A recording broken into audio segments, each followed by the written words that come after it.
कर्म क्या है। एक राजा था। वह अपने मंत्री के साथ देश का भ्रमण करने निकला।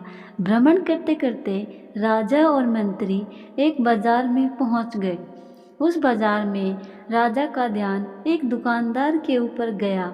उस दुकानदार को देखते ही राजा के मन में न जाने क्यों यह विचार आया कि मैं इस दुकानदार को कल फांसी दे दूं। यह बात राजा ने अपने मंत्री को बताई। मंत्री कुछ बोले उससे पहले राजा उस दुकानदार के दुकान से आगे निकल चुके थे और दूसरी बातें करने लगे।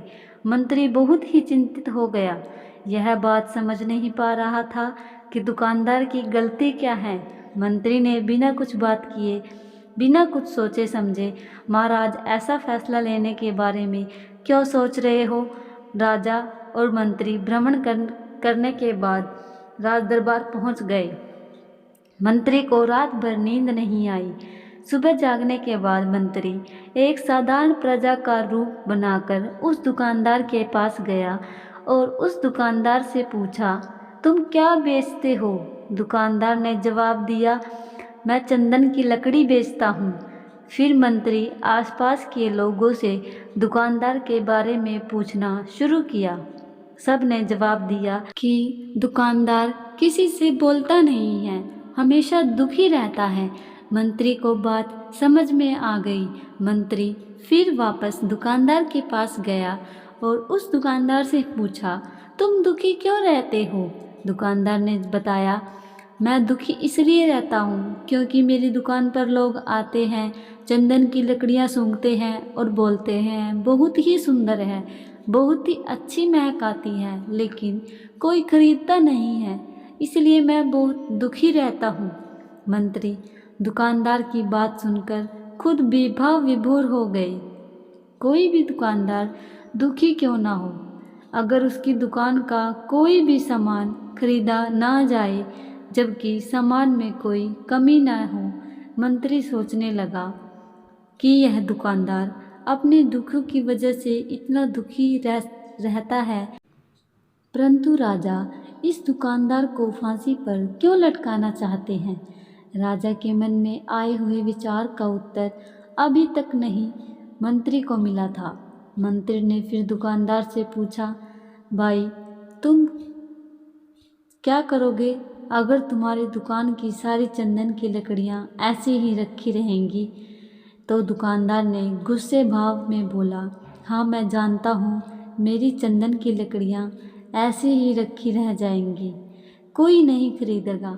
इसलिए मैं सोचता हूँ कि हमारे देश का राजा जल्दी से मर जाए।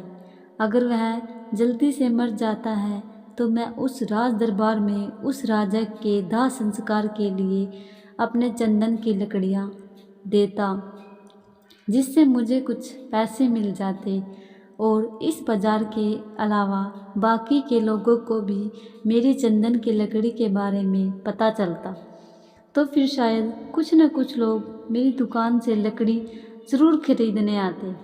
मंत्री दुकानदार की बात को सुनकर सब कुछ समझ गया और उसके मन में एक विचार आया।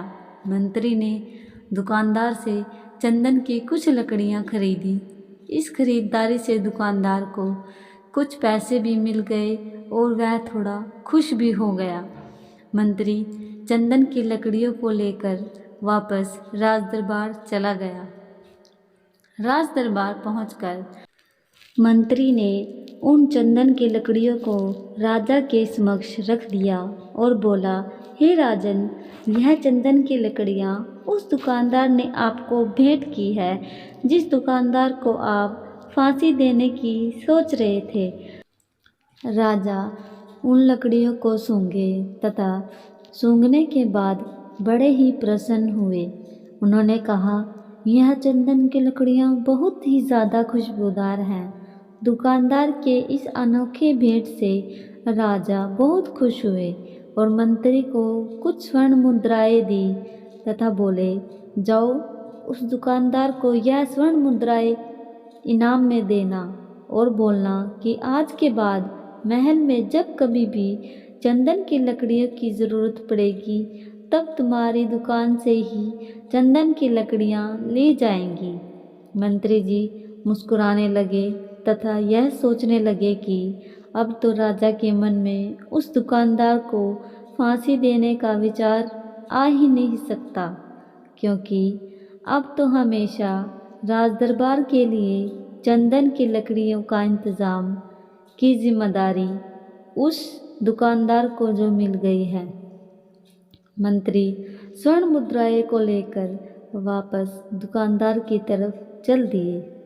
इधर राजा उस विचार में पड़ गया कि वह दुकानदार तो बहुत ही अच्छा इंसान है।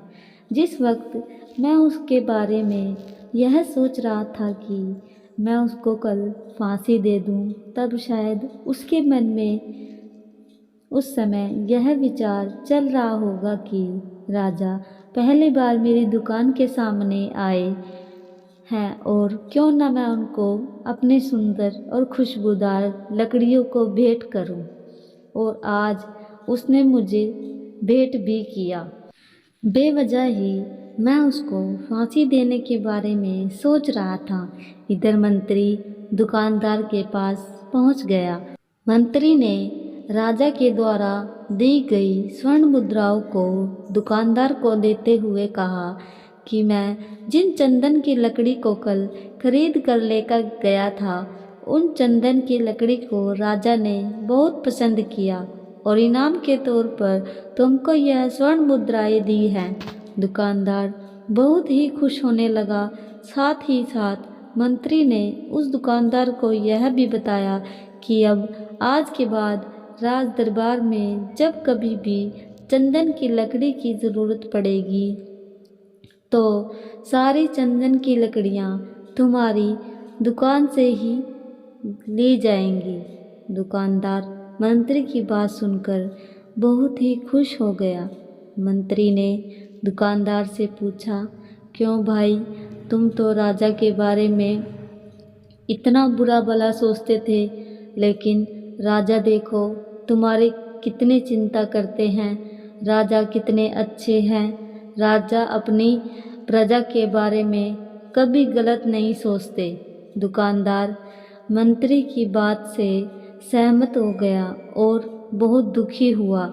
दुकानदार मंत्री से बोला, मैं कितना गलत सोचता था राजा के बारे में। राजा तो बहुत ही अच्छे हैं, बड़े ही भले राजा हैं। भगवान करे कि राजा की बहुत लंबी आयु हो। यह बात सुनकर मंत्री भी बहुत खुश हुआ और फिर मंत्री वहाँ से वापस राजदरबार को चला गया। और यही परमात्मा गौतम बुद्ध जी ने इस कहानी को समाप्त कर दिया। फिर अपने शिष्यों से पूछा कि अब बताओ कि कर्म क्या है। शिष्य ने कहा, गुरुजी, विचार ही हमारे कर्म होते हैं।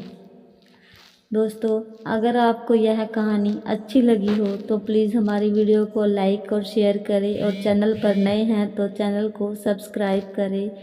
धन्यवाद।